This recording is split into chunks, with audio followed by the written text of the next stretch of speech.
Hey guys, welcome back to some more AFK Arena. We're back over on the test server to take a look at the new events which should be coming very soon to the global server, which is nice. The midwinter festivities, and we have the Ice Chimera. I so hope that they make costumes, transmogs, outfits, whatever you want to call it. I love seeing these things, and I hope they bring it to the game. So the first one we're going to look at is the Ice Chimera. If you do want to get onto the test server, I'll leave a link in the description to my video on how to do that, because it's always the most asked questions in these test server videos. So the Ice Chimera, let's take a look at it. It's going to work the same as the Halloween event, or similar, where it's you can attempt her, and once you finish, you can choose to keep that score or retry. So let's take a look.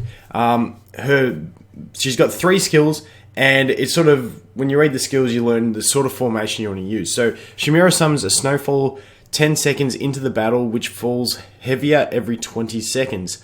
While there is light snowfall, all of her enemies will be unable to recover health. While there is heavy snowfall, her enemies will be dealt periodic damage. So obviously that means when it's lightly falling, you don't want to be spamming your heals, and when it's heavy falling, that's when you want to go and do all your healing. So each time Chimera summons snowfall or increases the severity of the snowfall, she will receive a layer of frost armor, which when active is immune to all damage that is lower than 30% of its total value. So you want some decent burst damage as well. Obviously you're gonna have to, as you go further, you're gonna have to see how much burst you need, but not too bad. The next ability is Glacial Beam. Ice Chimera prioritizes her attacks against the 2 frontline enemies, channeling her Glacial Beams to deal multiple instances of damage over time to the enemies. The Glacial Beams also possess a freezing quality, which stacks over time, reducing the enemy's haste. So your front row, you want to try and avoid using your main damage dealer. Like if you're using a Chimera as your carry unit, and in normal runs she's normally in the front row, you probably want to put her in the back row, just so that she doesn't keep getting this haste decrease. So just know it's something to think about.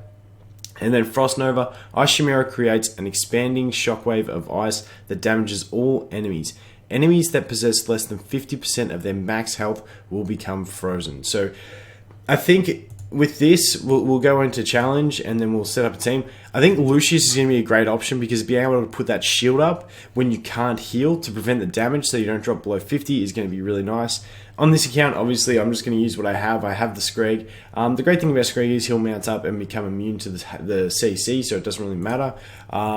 Rowan's always a nice one, so Rowan's potions are just smart, so they're going to use them at the right time. As you can see, it still says that she is Graveborn. So the faction, so Lightbearers is a faction, I'm guessing. Does it say that she's, okay, it says she's hot, it doesn't actually say what faction. No, you can't check it there, my bad. But yeah, it says she's Graveborn, so obviously if you have Wilders, I guess you're going to get the bigger advantage. But I'm just going to go with what team I do have here, and we're going to go with that and do a test. Now you can actually, before I jump into it, you can actually check a log here and see what other people use to get keys. Now, I believe, let's jump into it. We'll jump back into it in a sec. As you can see here, God got 5 keys. I believe 5 keys is the max that you can get. So let's jump into it, challenge it, and see what happens. So we're going to go with that, and let's attack. Once again, I really do hope that they bring these transmog things into it. So let's just have a look. There you go. She's using that Ice Beam, slowing my tanks down. You can see the percentage bar is at 13%. Once you get that to 100%, that is when you're going to be finished. And as you can see, my Saviors there getting absolutely trashed. And you need that burst damage to break through. So as you can see, the snow lightly falling. And okay, this is the one thing about this account. My Rowan isn't high enough level to refresh his potions, so I'm pretty much screwed in that sense. Let's see how we go. We're not doing too bad, actually. We're doing better than I thought. So you do need that burst damage to break that shield. So unfortunately, my Belinda ultimate used her ultimate too early, and didn't manage to break that shield. So we might try that again and just have a play around. But you can see the general gist. When it's light snow, you can't get healed. Then it goes heavy, you cop some damage, and there you go. I got 2. So every time you hit the chest, you're going to get another key. So let's just go retry. and see if I can do it a little bit better on manual, which I probably can't, but let's just try it anyway. I'll just take it off when Belinda's getting close to her ult, because I really need that Belinda ult. There it is, to pop that shield. As you can see, she's got that big shield, and you need a single attack to actually get through it. And what I'm going to do is I'm going to wait for that shield and then use Belinda. So as soon as that shield comes up, now I use Belinda's burst, which I thought would get through it, but apparently not. So yeah, we're gonna play around more with teams, because I've got my 4 accounts that I can test with on the global server. So once that does come out, I'll make another video talking about better team compositions and stuff like that. But this gives you an idea for what it is. Light snowfall, can't heal. Heavy snowfall, you take damage. She beams the front through enemies, and she gets that shield that you really need to burst through. So there you go, getting those 2 keys, confirm. Okay, and what do you do with those 2 keys? So this is the great thing that they've done. They've combined like the Halloween event, and now I'm testing myself on the name of the old event.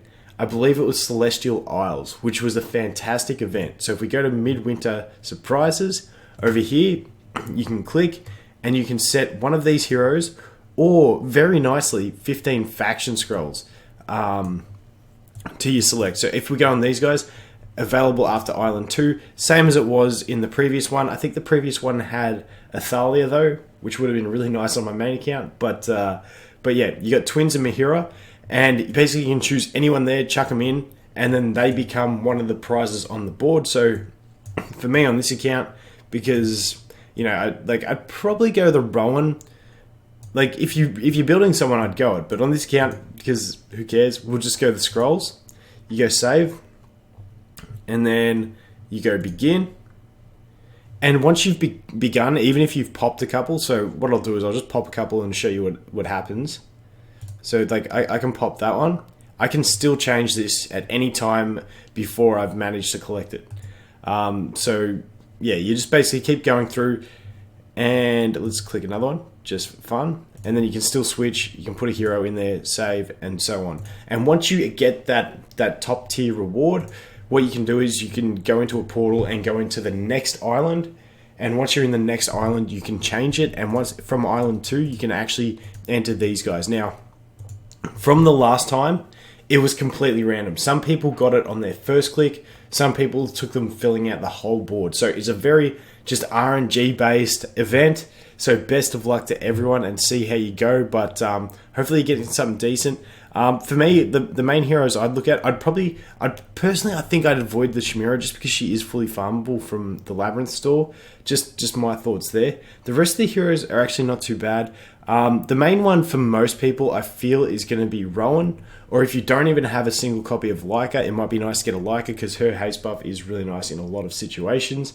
And then endgame, well, basically on my main account, I'm going to be going for the Euron if I don't get him from a summon session before that, because I need 2 more copies to ascend him. He's at Mythic Plus, I'm going to go for that. So yeah, just play around with what you want. And then I'd probably definitely go for one of the Celestial, or the Twins, or the Mahira in the next one, just because they're harder to get. And I know they're not going to impact your game straight away, but if you can keep trickling getting those copies of these guys, eventually, if you hang around for the long term, you're going to get them. And on the first island, if you don't need any of these heroes, like you got your Rowan Ascended, you're not building any of these others as a damage dealer, I guess you can just go to the scrolls. So not too bad. The other thing is, we do have another event. So that's the first way to get keys. And as you can see, if you can start getting 5 keys a day, you're going to fill this out really nicely. As you can see, it's around for 15 days. However, this Chimera event is only around for 9 days. So you've got this Midwinter Feast, which it doesn't have an information tab or anything like that. It only has, like, I try and click the information button there, the exclamation mark, and it only gives me tab to participate. But if you, they're going to have this, and it says requires at least 10 guild members to participate. So hopefully, I'm hoping it's going to be like a guild battle thing, but it doesn't sound like it because of the feast. So I honestly don't know what this is going to be, but it'll be interesting to see what it is when it does come out, because it's something different. Like I said, they're doing a really good job of this one, of getting some nice events in for everyone. And the other thing was, I think I forgot to mention, you can see how many things people got here. I don't know if I did. But you can check their teams that they used and the damage and all that sort of stuff there. So definitely check that out if you're wondering what people are using to get it. But like I said, we will make a video once it comes to live servers, because then I'll have a lot more comps to test and we can find out the generic, good heroes to use against her. So that is going to be it for this one, guys. Thanks for watching, and I look forward to seeing the next one. Cheers.